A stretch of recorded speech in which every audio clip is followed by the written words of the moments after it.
Hello, beautiful people. It's supposed to be nap time, but it's not because my children don't do that today. So, we're going to try and quickly cover this topic while they are still relatively distracted. Today, we are going to cover 6 things you may be doing that could potentially make your child an easier target for predators. That was a long title, but bear with me. Number 1 is monogramming. Monogramming is something just very, very popular in the mom world. We put their name on their blankets and their bibs and their book bags and everything. We put their names all over everything. And that's sweet. It's a good sentiment, but it's not the safest thing to do, especially if we're talking about children who are going to school, so basically preschool and up. Because children, especially young children, don't often know the difference between someone knowing them and someone knowing their name. So having Johnny's name on his backpack, if Johnny is walking through the parking lot and someone says, "Hi, Johnny," he's not going to think about the fact that his name is actually written on his backpack. And if we add some of the other things that I have on this list on top of that, it can make it seem even more to Johnny like the person that's speaking to him knows him. Okay, so monogramming, if you're going to do it, try and stick to initials if you have to, or do something like put a patch or a sticker of something unique on your child's lunchbox, backpack, whatever they're taking to school with them, that helps them and their teacher identify their particular item, but it does not include their name. But if you have to include their name in some shape or form, try and stick to the beautiful initials instead of their full name or nickname, especially nicknames, because nicknames sound more personal. Number 2 is the stick figure family. Stick figure family and bumper stickers. Stick figure family is adorable, and I'm talking about the guys that sit on their back window. But as the stick figure family got more detailed, it actually becomes more dangerous. If you just have 6 stick figures on the back of your van, there are 6 people in your family. But once you start going into more detail, like mom, dad, daughter, son, you can put one of the family members in the form of whether they're like in military. They have ones that are show family members in uniform. One second. The stick figures can show families that are in different branches of the military. It can show specifically mom, dad.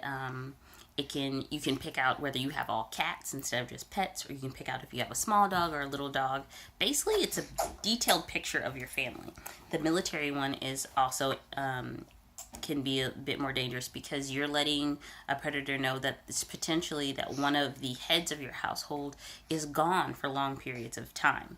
And that's just not cool. It's basically a shopping list on the back of your van. When you add them with bumper stickers that are from schools, it can be Johnny's name in a soccer ball. So now we know Johnny's name, he plays soccer, his mom or his dad is in the military, they have a small dog or big dog, so that doesn't help. And then if Johnny also happens to be an honor student, it says the name of his school and tells around what grade he's in. It's normally Washington High School or Washington Middle School. So Johnny plays soccer at Washington Middle School.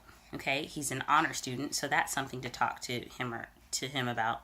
And one of his parents is in the military. That's something else to talk to Johnny about. And you have a small dog, so not a big dog for protection. You see how it's not quite the safest thing? And if his name's on his backpack, you get the idea. What is the third thing?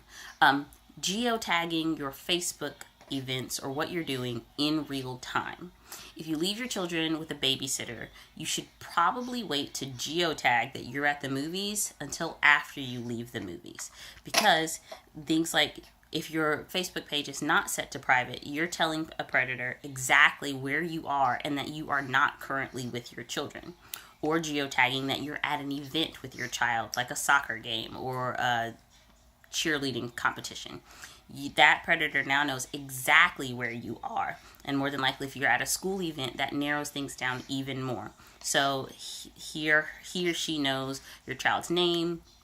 If they've seen your bumper sticker, they know that information. But the geotagging in real time can be dangerous because, like I said, it can say if you're away from your children and they're with a babysitter, it tells them exactly where you are if you are with your child. If you're at the jump-a-thon thing downtown.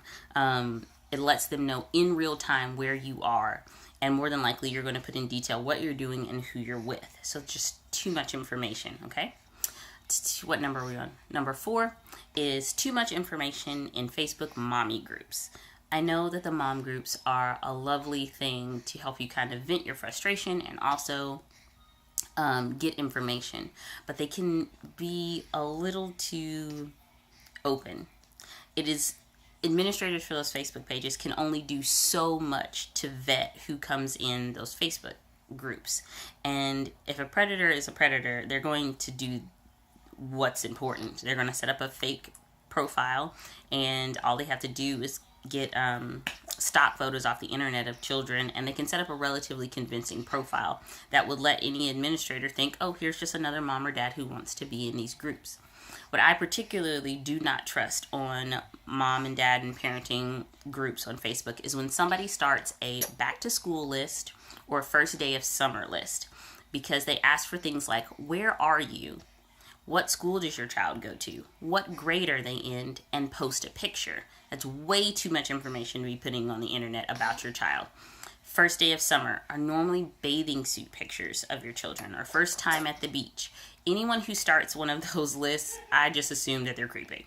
I'm sorry, I just assume that they're creepy. I know most of those people aren't, but some of those people are.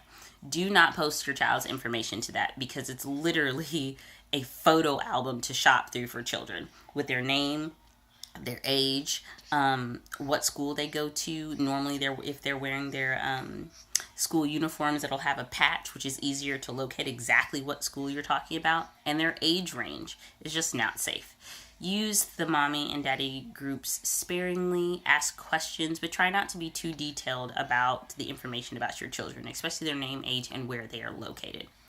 Number 5 is keeping a super strict schedule. If you leave the house at this time, you arrive at daycare at this time, you drop the kids off at school at this time, you get to work at this time, and you get off at this time, and you keep that strict schedule, it makes you very predictable.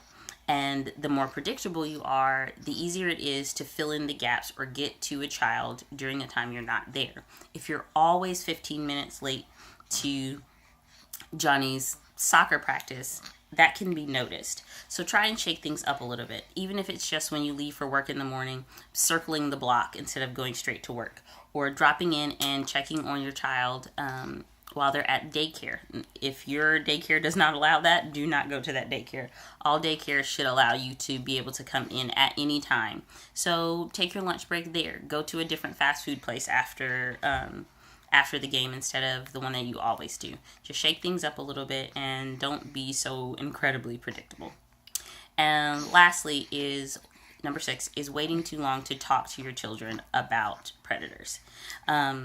Now, I think I'm going to do a separate video about stranger danger and how exactly you should talk to your children, but you should talk to your children as soon as possible. And I think the basics of those of that type of conversation should start around the time you're potty training your child, because that's when you're teaching your child about their anatomy and that there are different parts of them that are not public property. None of them is, but there's specific parts of their body that shouldn't be touched by anyone unless there's a specific reason.